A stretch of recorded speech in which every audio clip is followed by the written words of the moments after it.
Today is the 250th anniversary of when the first United States post office and postal system was established, and as a mail carrier myself, I wanted to go into an abridged history of why it was created in the first place and its current status today. So for years, before 1775, most letters in the United States would be left at places like inns and taverns or town meeting spots for colonists to retrieve. Benjamin Franklin, a prolific writer, loved writing and receiving letters, so this was quite distasteful to him. In 1753, became the Postmaster General for Philadelphia and was one of only two in the colonies, and it was here that he established a mail system of sorts, but nothing that was officially incorporated into a federal government. Franklin dreamed of a service that could make it easier for people to send and receive letters, and also a service to deliver American newspapers with those letters. Newspapers that would often contain anti-monarchy sentiment that would spark more rebellion in the colonies. And in the early days of planning the American Revolution, letter delivery was key for the Founding Fathers to secretly brainstorm their revolt. They set up something called the Committees of Correspondence and then the Constitutional Post to communicate with each other. So without letter and newspaper delivery, the revolution probably would have never happened. The British would fire Benjamin Franklin as Postmaster General in 1774 because they saw him as treasonous. But the next year in 1775, after the successful battles of Lexington and Concord, the Second Continental Congress declared Franklin the new Postmaster General for the United States of America. And so he set up America's first post office and first postal system on July 26, 1775 in Philadelphia. And by 1787, the founders made sure to include the post office in the Constitution in Article 1, Section 8, Clause 7, giving Congress the permission to establish post offices and post roads. The founders saw mail service as key to connecting the new states and making them feel united with each other. In his time as Postmaster General from 1775 to 1776, Franklin set up mail routes from Maine all the way to Florida and made possible the overnight delivery of mail from Philadelphia to New York City. Fast forward to 1792, quelling British propaganda was still key in the United States as the Crown had not given up hope of retaining the country that they once colonized. So some of the founders, mainly James Madison, thought of the idea to use highly priced letters to subsidize the delivery of newspapers to local post offices to create a more informed electorate. Not only would this make American newspapers readily available to the populace and set standard price rates for letters, but it also helped Americans learn how to read and write and serve as a vital way for communicating with each other and for becoming a more educated new nation. On top of that, it would keep government officials accountable in this new constitutional republic, as journalists could easily publish criticisms of politicians, and that information would then be delivered with the mail at a low cost for the average American to read. And so George Washington signed the Postal Service Act into law on February 20th, 1792, and created the Post Office Department. Now, the Postal Service Act would be much more inspirational to our republic than many may have believed back in the 18th century, as it was one of the first times that this new government established a government service to improve people's everyday lives. It was this very idea that provided a basis for such things as the National Park Service and Social Security and eventually Medicare. And the founders saw great benefit in this new government doing so. By 1831, the United States had 5 times as many post offices as France and 2 times as many as Britain. It was key for connecting new states and keeping them informed as the country expanded west. By the 1840s, though, people were sick of the high cost of letters that were used to subsidize newspapers, and citizens actually started revolting and harassing postal workers due to this high cost. So on March 3, 1845, the United States passed an act to cut the cost of stamps to pennies on the dollar, which further made the post office a cheap and inexpensive way for average Americans to communicate with each other. But back then, people would actually have to go into the post office to retrieve these letters and newspapers, which would sometimes create large lines in bigger cities. And by the Civil War, this became quite a nuisance, with soldiers sending letters back home to their loved ones.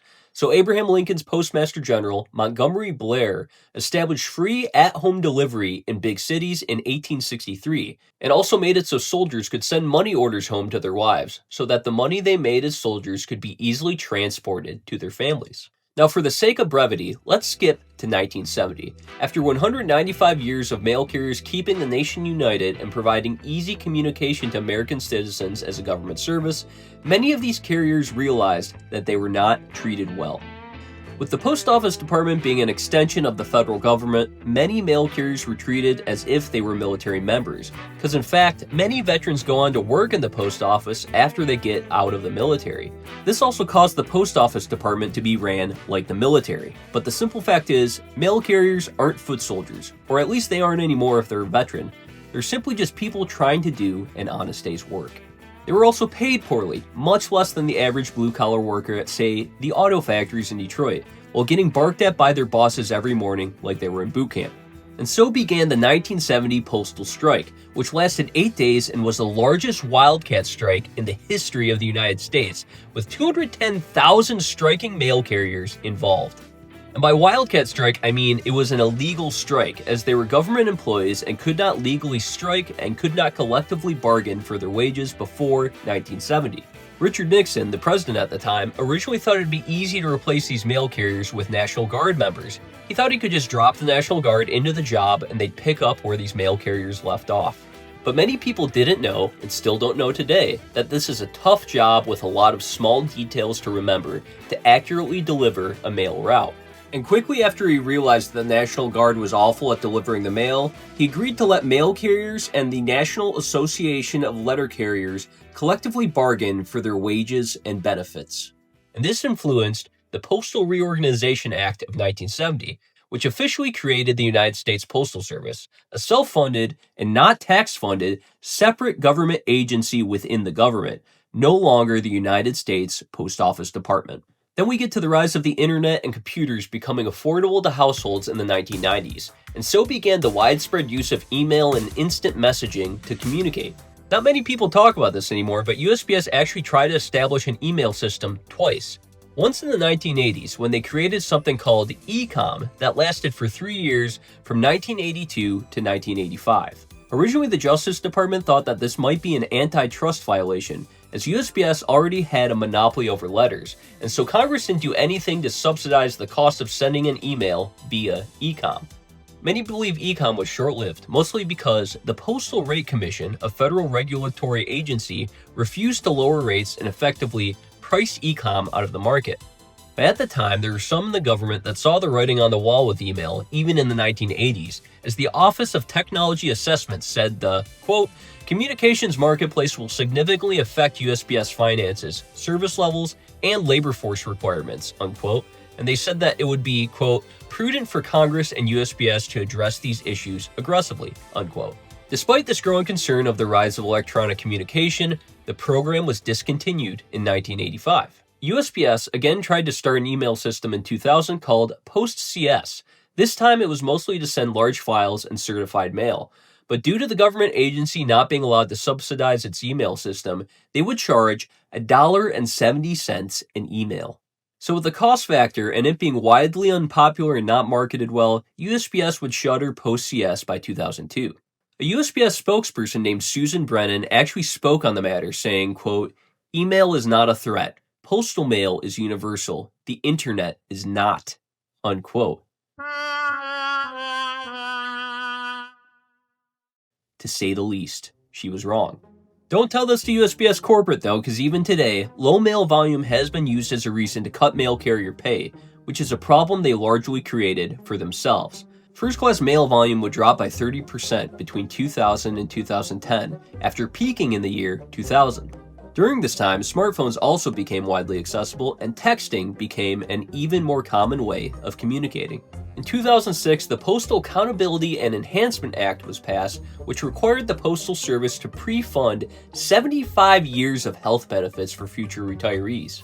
And this required annual payments of $5.6 billion at a time when there was declining mail volume and email was taking over. There was also the fact that USPS invested retirement funds into treasury bonds and not traditional stock market investments, which leads to low returns and USPS losing money. After the Great Recession of 2008, USPS knew it needed to think of ways to pay for itself again, as a separate government agency that is self-funded and not taxpayer-funded.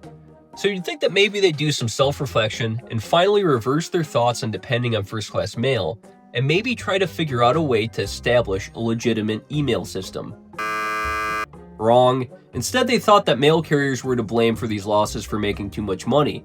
When the next contract came around after the Great Recession, USPS told the NALC, the letter carriers union, that they needed to be able to pay new hires less money, and so started a new position at the post office called the CCA, or City Carrier Assistant.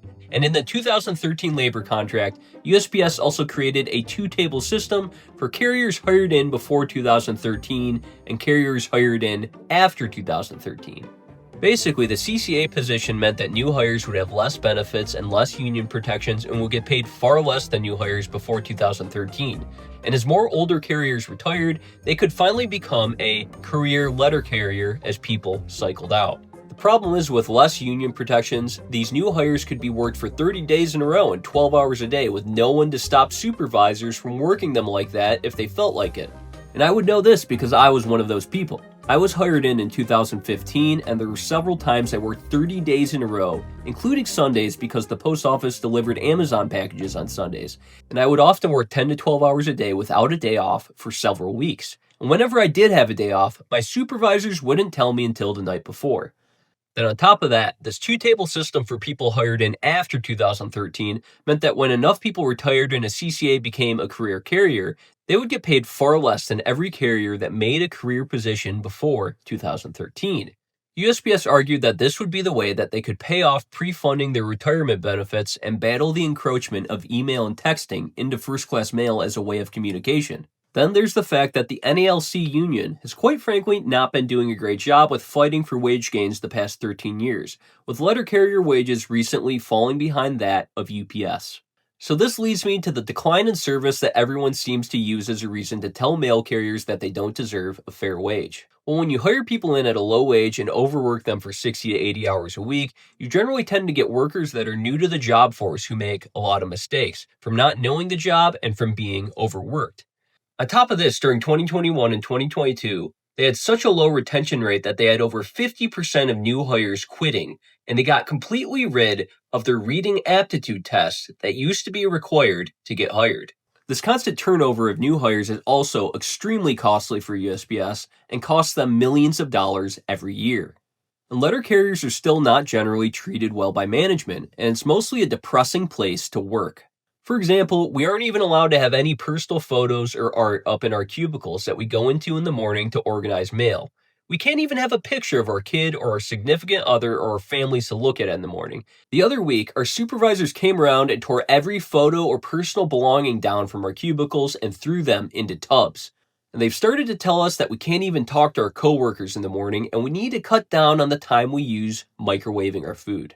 Management is actually another reason for USPS being in the red, as they often violate our labor contract and have to pay millions in grievances every year. And then there are the calls for privatization and general uncertainty about the future of USPS that makes it an extra stressful place to work. All of the stress, poor treatment from management, long hours worked and no schedule flexibility for new hires, and low wages combine to make it a generally toxic place to work at, which leads to a decline in service. Carriers are trying to fight back, though. Last year, letter carriers rejected their first labor contract since 1978 and made a statement to their union to do a better job. But part of the Postal Reorganization Act of 1970 put into law that we can't strike for better wages, so largely the NALC does not have a ton of bargaining power and has to rely on an impartial arbitrator to decide contract disputes. So that brings us up to today, where I do want to say this once beloved institution that assisted in the founding of our country is still worth fighting for. There has been calls by some in Congress to establish postal check cashing stations, so people can cash checks at local post offices instead of going to places like liquor stores that charge high fees. The post office actually provided this service in the 20th century and especially helped people during the Great Depression when banks were failing. But putting aside ideas on how to make USPS self-sufficient again, I do think that on the 250th anniversary of the first American post office and postal system, it's worth stating that the Founding Fathers dreamed of a mail service as just that, a service to the American people. Today, we still deliver things like prescriptions for elderly and disabled people, wedding invitations, Christmas cards, election ballots that shouldn't be trusted in the hands of a private institution, coupons, and local newspapers. We do deliver a lot of junk mail, but some of that junk mail are small businesses paying to advertise themselves to people in the community.